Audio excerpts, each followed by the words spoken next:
機低飛穿越九龍城上空嘅畫面，係上一代人嘅集體回憶。上世紀50年代，乘搭飛機並唔係一般人可以負擔到。以往來香港至新加坡嘅航班為例，需要1168蚊，相當於勞動階層2-3年嘅收入。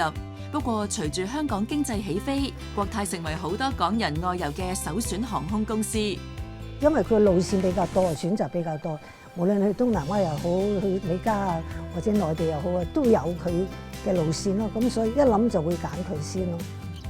汪明荃喺做藝人之前，都曾經選擇成為國泰嘅空中服務員。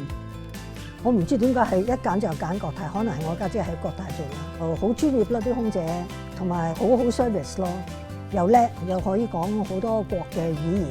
即係坐飛機梗係乜嘢人都有㗎啦，要求又唔同㗎啦。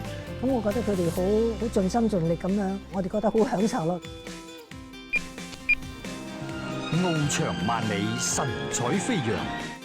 呢啲電視廣告見證國泰航線嘅演變，由亞洲到英美，完成創辦人嘅心願，正式跨越太平洋。79年國家改革開放，國泰復辦北京同上海嘅航線，直到今日，國泰嘅航班已經覆蓋全國主要城市。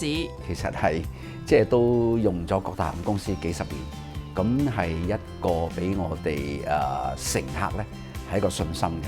我哋睇到係大部分嘅客人，佢哋揀產品，如果裏邊有國泰航空公司咧，佢哋會係開心啲，佢哋會雀躍啲。